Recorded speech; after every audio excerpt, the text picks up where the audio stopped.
So many people that are like, oh my goodness, this person has been my best friend since kindergarten. And I have struggled my entire adult life to maintain adult friendships. Do you Well, believe that it's one way like that? Or do you believe that you also can't put up with other people for that long too? some people don't want deep connections. That is where I find the challenge. Either I am too much for them or they're not enough for me. I thought at this point in my life I would be married and have kids and do all of the American dream stuff, right? And have a white picket fence and all that crap. I have my white picket fence, but I'm not married and I have no children. What I see is some of the first relationships that people have are what you just described, where it's almost like a sensory seeking relationship, emotional sensory seeking. So the attraction is there to a person who has the big emotions, the big personality. We tend to be drawn to people that are almost aggressive in their expression of emotions or desire for relationships or partnerships with us. Hey folks, this is part 2 of my conversation with Gwen Janssen. So if you missed part 1, go back and listen to the last episode that was aired 2 weeks ago. Gwen and I just had so much to talk about. It was too much to put into one episode because I wanted to be sure and share all of it with you.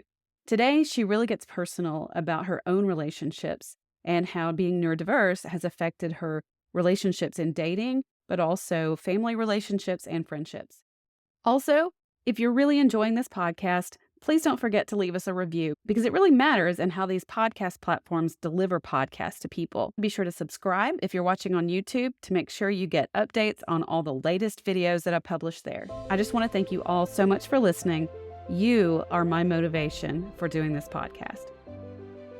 In what way do you believe this neurotype that you have has influenced your own personal relationships in life, in family, friendships, romantic relationships, coworkers? How has it influenced what you bring to it and how you interact?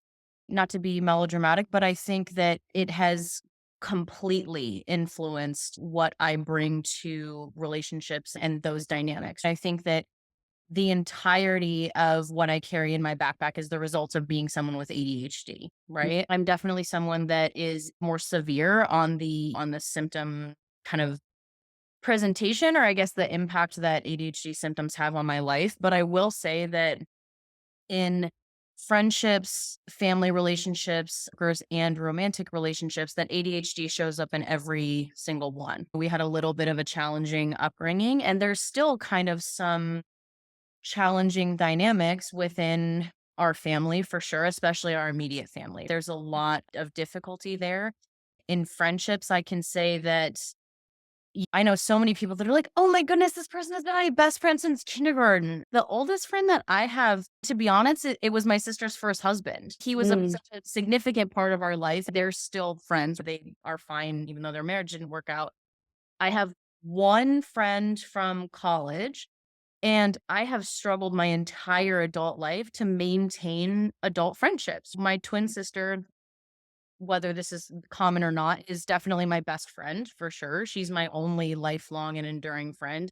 And I truly feel like probably the only person that really understands me to the core. Other than that, I've really struggled to maintain relationships. But then for whatever reason, we don't maintain that close bond that a lot of people talk about, like they have with their, oh, my girlfriends and I go on the same trip every year and it's the same girls that we've known for 30 years. Nobody puts up with me for that long. Or do you put up with anybody else? Do you Well, believe that it's one way like that? Or do you believe that you also can't put up with other people for that long too? I think you bring up a good point. So I think it's both. I think it's both in the sense that I think that I have definitely had some friendships deteriorate because it seems like it's been made pretty clear that like I'm a burden to them. Like the way that I express myself show up in these heavy things that I deal with in my day to day, just based on the way that my neurology is too much. Some people just want surface. They want Right. somebody to go out to the bar with or take that trip with or whatever.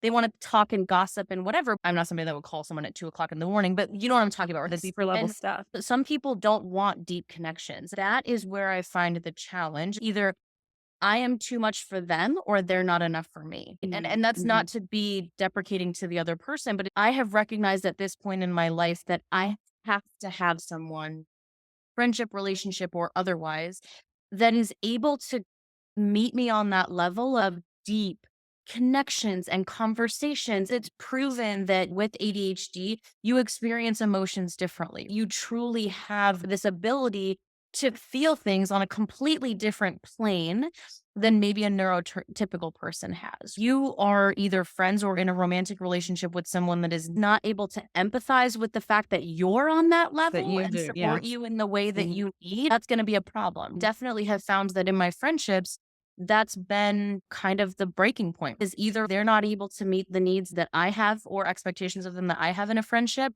or like I'm just way beyond what they're interested in Mhm. delivering to a relationship.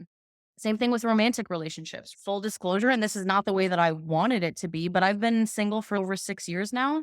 When I was younger, if you had told me that, I probably would have jumped off a bridge. I thought at this point in my life, I would be married and have kids and do all of the American dream stuff, right? And have a white picket fence and all that crap. I have my white picket fence, but I'm not married and I have no children. Especially in today's day and age, it is extremely difficult to find someone who is willing to meet you on that deep level that's not already married. Because when I got out of my last relationship, I think I was 26.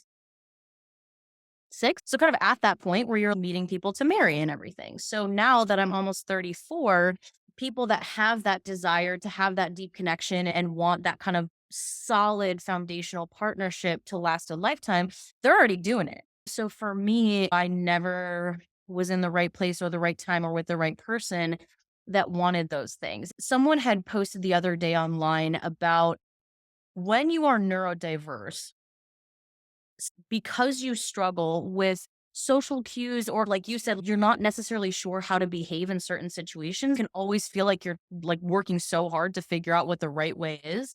I don't know what the research is on it because I haven't found any, but I think there's a valid point to this hypothesis that we tend to be drawn to people that are almost aggressive in their expression of emotions or desire for relationships or partnerships with us. I've definitely found that as a trend in my relationships, that sort of healthy normal of like, it's not this like big giant fireworks show, but it's, you know what I mean? But that's good and bad in the sense that this person just wants to love you and support you in a steady way. They just want to be there and show up. We don't know how to pick up on that. When we encounter those types of people, we may not register that interest or that desire. And so what we end up gravitating towards is these people that are over the top. You know what I mean? But a lot of times that results in toxic relationships. The majority of the partners that I've had have fallen into that category where he seems so interested, but then you turn into all of these negative aspects of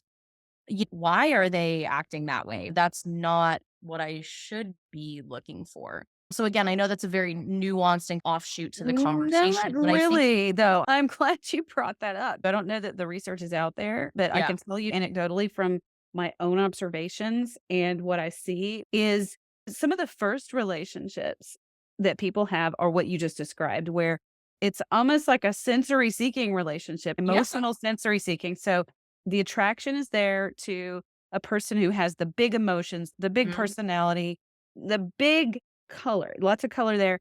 But like you said, a lot of times those people end up being personality disorders. That's part of what the draw is. That's part of what their dysfunction is, those big aspects that you just described. You were a lot more articulate about it than I'm being.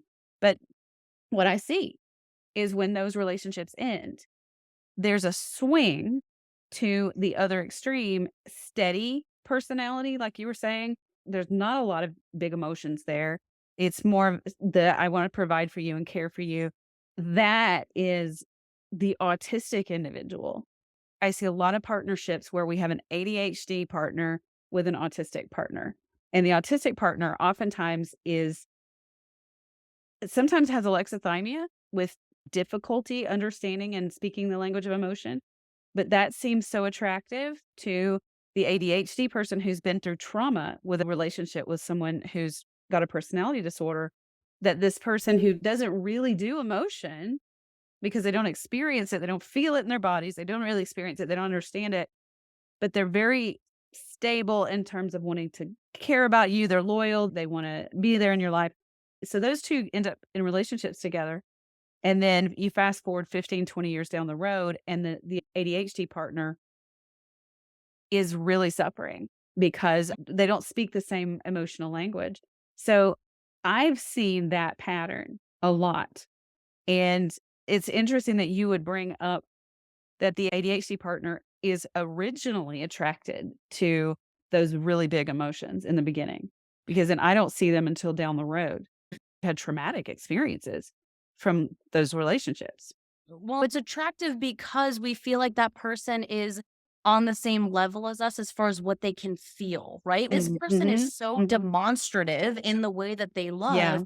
We equate that to them being able to feel at a higher level as yeah, well, which is not always the case, no, but that's how we interpret it. This yeah. person is Mhm. so expressive, they must also feel on that level that's as deep as mine. It feels familiar. It feels in more of alignment with what who you are.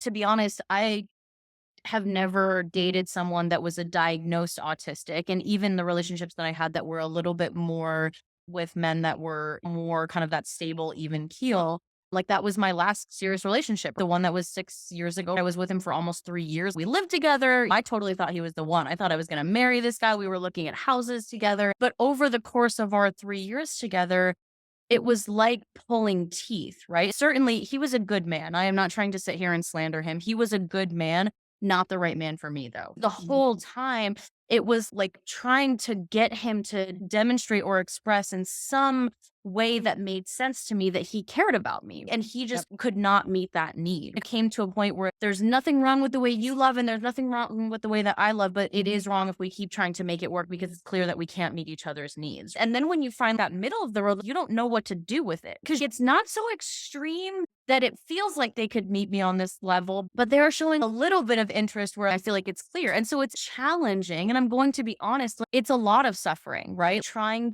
to figure out how to find a romantic partner in today's day and age, and also just with a history like mine, right? I'm in my mid 30s at this point and trying to find a lifelong partner. And you almost get to the point where you almost want to resign yourself to being Yeah. like, well, I'm just going to be single forever. And I think that it wouldn't surprise me if you hear that from some of your other clients or if you ever work with single people, but it can be very disheartening and a shot to the ego when you're trying to navigate all of these things. You sit there and question, is it possible for me to find happiness? Like, how It do I feels like a needle in the haystack. You didn't marry and divorce, but a lot of the people that I have worked with over the years have been in their second divorce and they're in their 40s or 50s and express very much what you just said about how do I find that middle ground? How do I find that? Like you said, everybody who's what they're looking for is already married in a stable relationship. I think what it comes down to is finding somebody else who is actually willing, capable, and motivated to do the work to understand who I Yes. am, who you are. People ask me all the time, can neurodiverse relationships work? Can mixed neurotype relationships work? And I'm like, yeah, absolutely. I've seen it, but it takes both partners, both, not one person. One person can't carry it. It takes both partners being willing to go, okay, I need to really understand who I am. And I need you to help me understand who you are. It's not for you to come over to me and it's not for me to come over to you, but how can we show up together and be cognizant and respectful of who we each are and live in harmony together that way? I do see it happening and it's hard. It's Mhm. really hard, but I don't think all relationships are hard and I don't want to take anything away from these folks. It takes work Mhm. to mesh two lives together, right? Take Yes. two individual people and try to make one existence. Try to Yep. share enough things that you're sharing a life with another human. So Mhm. in my opinion, if you don't have to put in at least a little bit of work, you're not paying attention or So you something is missing. Like it it should does. be a little bit hard, right? Because if it's easy, then, are you not paying attention to something? Are you not working enough on yourself? If it's not Exactly. hard at all, then chances are your partner is doing all the work and Right. doing what is an overfunctioner. Your partner's Yes. probably overfunctioning and adapting and accommodating you. That person should and will eventually burn out. I That was going to person say, and how will much eventually. resentment is happening there, how much burnout is going to occur. You're absolutely right. My sister, not to speak ill of her because goodness, I wish I could take away all of the bad things that have happened to her, but she's working on her second divorce right now. Mom has been married and divorced 3 times. My biological father, I know, has been married at least 4 and divorced at least 3. I'm not sure if there were more than that, but yeah, this absolute trend of those statistics within our family. And I just fell into the space that I've just been alone for a while. When you talk about the fact that you have to find someone that is willing to work as hard as you are, you can only meet another person as deeply as you've met yourself. So if that other Yes. person has not met themselves deeply, they can certainly not meet you deeply. But in today's day and age of instant gratification, there's no consequences. It's so easy to hide things. Part of me feels like everybody's cheating and everybody's unhappy and da da da, right? And so when you think about all of those things, like the propensity for people to want to work hard on a relationship is dropping exponentially. The other challenge, it's rare to find someone who is willing to put in that work because they think, well, why would I want to do all that when realistically I can hop on Tinder and go and have a fun time with as many people as I want to? People don't want to work hard in relationships. The concept of relationship and marriage is really changing because a few generations ago, it was a partnership for survival. You needed 2 people. You needed the breadwinner, the person who worked. You needed someone to raise the family. You needed all that and you needed it to survive.